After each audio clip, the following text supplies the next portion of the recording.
Hi friends, എല്ലാവർക്കും ബ്ലൂമിനസ് P S C ക്ലാസ്സിലേക്ക് സ്വാഗതം. ഞാൻ അശ്വതി. നമ്മൾ ഇന്ന് ടൈപ്പിസ്റ്റിൻ്റെ എക്സാമിനെ ബേസ് ചെയ്തിട്ട് ഇംഗ്ലീഷിൻ്റെ ഒരു ക്ലാസ്സാണ് എടുക്കുന്നത്. ഇംഗ്ലീഷിലെ പാർട്സ് ഓഫ് സ്പീച്ചാണ് എടുക്കുന്നത്. 8 പാർട്സ് ഓഫ് സ്പീച്ചാണ് ഉള്ളത്. ഫസ്റ്റ് നൗൺ ആണ്. നൗൺ എന്ന് പറഞ്ഞാൽ എന്താണ്? Name of particular things or persons. ഇതിൻ്റെയൊക്കെ പേരിനെയാണ് നമ്മൾ നൗൺ എന്ന് പറയുന്നത്. രാമ, രാവണ, ശരത്, അങ്ങനെ നമുക്ക് ഉള്ള പേരുകളാണ്. അതുപോലെ എന്തിൻ്റെങ്കിലും തിങ്സിൻ്റെ, സ്ഥലങ്ങളുടെയൊക്കെ പേര്, കൽക്കട്ട, മദ്രാസ്, ഇങ്ങനെയൊക്കെ സ്ഥലങ്ങളുടെ പേരും നൗണിൽ വരും. പിന്നെ ഉള്ളത് പ്രൊനൗൺ ആണ്. പ്രൊനൗൺ എന്ന് വെച്ചാൽ നമ്മൾ നൗണിന് പകരം നമ്മൾ എന്ത് പറയും? അവനെന്ന് അവളെന്നൊക്കെ നമ്മൾ പറയും അല്ല. ഇൻസ്റ്റെഡ് ഓഫ് നൗൺ ആണ്. She, whom, he, they, we, you, I, it, ഇതൊക്കെ എന്താണ്? പ്രൊനൗൺ ആണ്. പിന്നെ നമ്മൾ അഡ്ജക്റ്റീവ് ആണ്. അഡ്ജക്റ്റീവ് എന്ന് പറഞ്ഞാൽ എന്താണ്? ഗുഡ്, ബ്യൂട്ടിഫുൾ, ഇതൊക്കെ എന്തെങ്കിലും പേരിനെ നമ്മൾ നൗണിനെ ക്വാളിഫൈ ചെയ്യുന്നതാണ് എന്ത്? അഡ്ജക്റ്റീവ് എന്ന് പറയുന്നത്. She is a very beautiful girl, he is a wise man, അങ്ങനെയൊക്കെ നമ്മൾ പറയും അല്ലേ. പിന്നെ അഡ്ജക്റ്റീവ് കഴിഞ്ഞാൽ പിന്നെ വെർബാണ്. വെർബ് എന്ന് പറഞ്ഞാൽ നമുക്കറിയാം അല്ലേ, എന്തിൻ്റെയും പ്രവൃത്തി ചെയ്യുന്ന എന്തെങ്കിലും പ്രവൃത്തിയെ കുറിക്കുന്ന പദമാണ് വെർബ് എന്ന് പറയുന്നത്.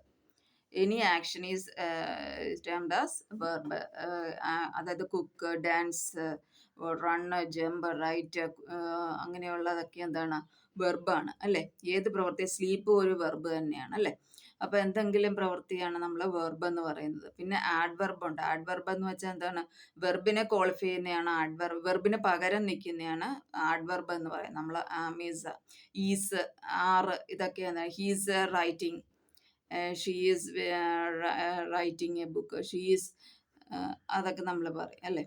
പിന്നെന്താണ്?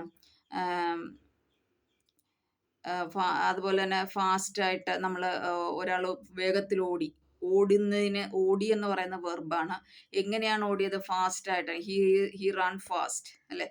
അതൊക്കെ എന്താണ്? അല്ലെങ്കിൽ ഹീസ് വോക്ക് സ്ലോലി. സ്ലോലി എന്ന് പറയുന്ന വെർബും അവിടെ അല്ല, സ്ലോലി എന്ന് പറയുന്നത് എന്താണ്? ആഡ്വർബും. വോക്ക് എന്ന് പറയുന്നത് സ്ലോലി വോക്ക് എന്നാണ് ഞാൻ പറഞ്ഞത്. വോക്ക് എന്ന് പറഞ്ഞ വെർബുമാണ്. അപ്പം നിങ്ങൾക്ക് മനസ്സിലായല്ലോ. പിന്നെ വരുന്ന ആഡ്വർബ് കഴിഞ്ഞാൽ പിന്നെ പ്രിപ്പോസിഷൻസ് ആണ്. പ്രിപ്പോസിഷൻ എന്ന് പറഞ്ഞാൽ എന്താണ്? അറ്റ്, ഓണ്, അണ്ടർ അല്ലെ. അറ്റ് നമ്മൾ ടൈമിനെയാണ് അല്ലേ സൂചിപ്പിക്കുന്ന. At 8 o'clock. അതുപോലെ തന്നെ ഇന്നെന്തുവാണ്? ഇന്ന് ഉള്ളിൽ എന്നാണ് അർത്ഥം. അപ്പോൾ എന്താണ്? ഇൻ ദ ഹോൾ അല്ലേ, അല്ല ഇൻ ദ ഹൗസ്. പിന്നെ ഓൺ എന്തുവാണ്? ബുക്ക് ഓൺ ദ ടേബിൾ ആണ് പറയുന്നത് അല്ലേ.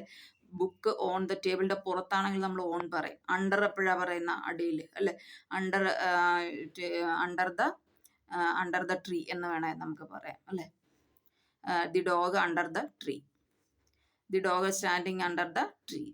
ഓക്കെ. അപ്പോൾ അണ്ടർ ഇതൊക്കെ എന്താണ്? പ്രിപ്പോസിഷനിൽ വരുന്നതാണ് അല്ലേ. പിന്നെ നമുക്ക് കൺജങ്ഷൻ ആണ്. കൺജങ്ഷൻ എന്ന് പറഞ്ഞാൽ എന്താണ്? നമുക്ക് കണക്റ്റിംഗ് വേർഡിനെയാണ് എന്താ പറയുന്നത്? കൺജങ്ഷൻ എന്ന് പറയുന്നത്. അതായത് നമ്മൾ ആൻഡ് ഉപയോഗിച്ച് രാമ ആൻഡ് സീത, അല്ലെങ്കിൽ ഹി ആൻഡ് ഷീ. പിന്നെന്താണ്? പിന്നെ ബട്ട് ഉപയോഗിക്കും. She is prepared very well but he failed in the exam. അപ്പോൾ ബട്ട് ഉപയോഗിച്ച് നമ്മൾ ആ സെൻറ്റൻസ് കണക്ട് ചെയ്ത്. അപ്പോൾ കണക്റ്റിംഗ് വേർഡാണ് എന്ത്? കൺജങ്ഷൻ എന്ന് പറയുന്നത്.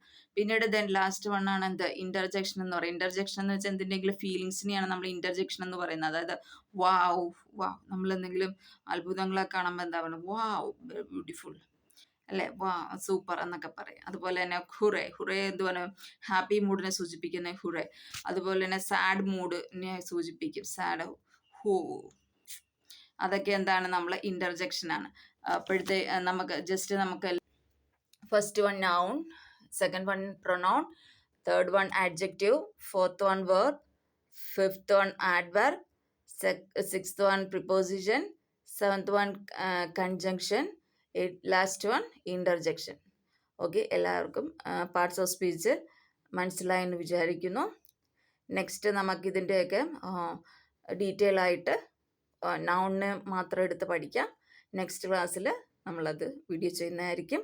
Thank you. Have A nice day. Thank you.